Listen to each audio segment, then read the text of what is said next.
وقعدت أضحك وأقول إيه الحلاوة دي اللي حماية فيها؟ ده الراجل ده عايق أوي ورايق. الراجل ده مع إنه كبير بس دماغه طايرة منه على الآخر. ازيكم يا حبايب، عاملين ايه؟ أتمنى تكونوا بخير. ما تيجوا أما أحكيلكوا حكايتي وإن عجبتكوا ادعمونا باللايك والاشتراك في القناة. حكاية النهاردة حكاية من اللي انتوا بتحبوها. صاحبة الحكاية النهاردة بتحكي وتقول: أنا شهيرة. حكايتي بتبدأ من بيت العيلة اللي اتجوزت فيه. أنا عندي 28 سنة، متجوزة وعندي ولد وبنت. ما اتجوزتش جوزي ده عن حب، لأن زي ما انتوا عارفين احنا في بلدنا وفي العيلة عندنا بالخصوص البنت ملهاش رأي، بس يجيلها عريس وأهلها موافقين عليه. كل اللي عليها إنها تقول حاضر ونعم وتوافق على العريس وتقعد معاه وتقابله علشان خاطر أهلها موافقين عليه. وكل العيلة كانت بتشهد لي بإني حلوة وجميلة وفيا صفات كتير حلوة، وست بيت شاطرة من الدرجة الأولى، وأدب وأخلاق كاملة يعني من مجاميعه. لحد ما في يوم اتقدم لي عريس. هو العريس ده أبويا وافق عليه لأنه غني ومبسوط ومرتاح ماديا، هو احنا على قد حالنا. هو أبويا وافق، هو العيلة كلها وافقت، مطلوب مني إن أنا وافق. هو وافقت عليه مع إن دماغه مش زي دماغي ولا تفكيره نفس تفكيري، بس أعمل إيه؟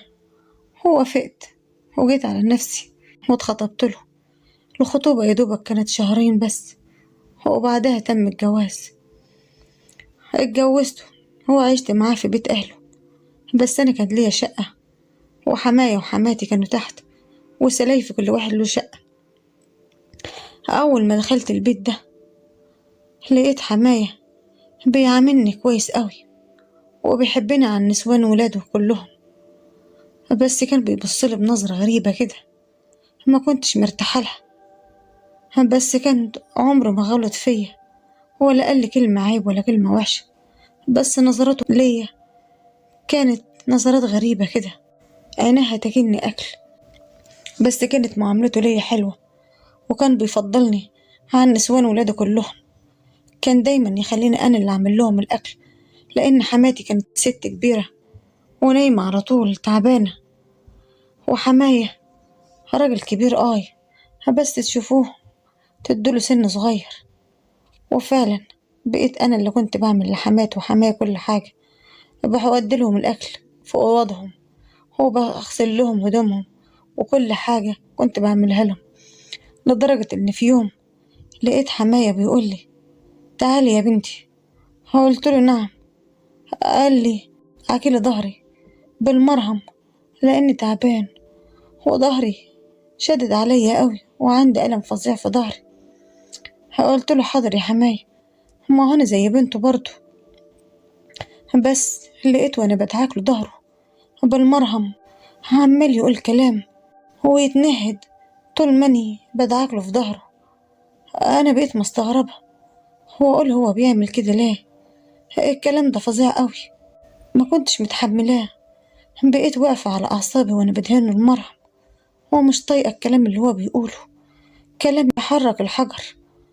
وبعد ما أخلص أجري أطلع على شقتي وأقول: إيه ده؟ إيه الكلام اللي بيحصل ده؟ ده أنا جوزي عمره ما قال الحاجات دي ولا قال لي كلمة حلوة أبدا.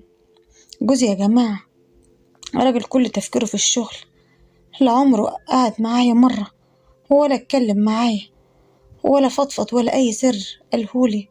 كل تفكيره في الشغل وما جايب الفلوس وخلاص.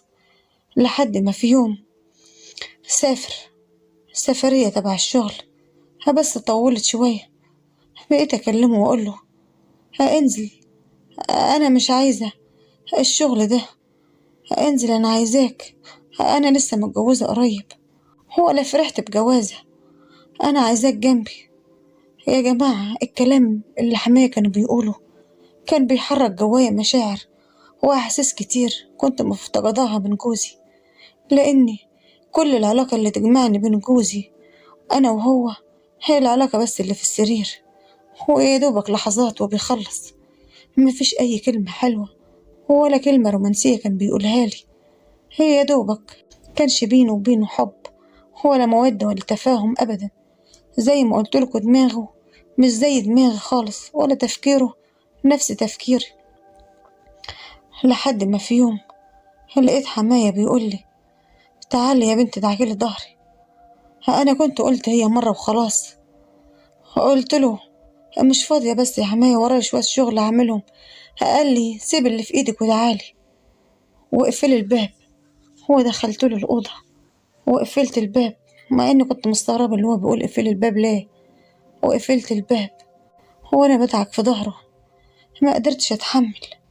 هو يقول لي الكلام ها انت ايدك ملمع، ها ايدك طرية وحلوة وجسمك حلو وشكلك حلو. انا من اول ما انت دخلت البيت عندنا خليتي دماغي تلف مني. انت كلتك حلوة وجميلة والكل يشهد لك على الحلاوة والجمال ده. ازاي ابني بياكل ويلهط في الحلاوة والجمال ده لوحده؟ انا عايزة ادوق الحلاوة والجمال ده. انا استغربت. رجعت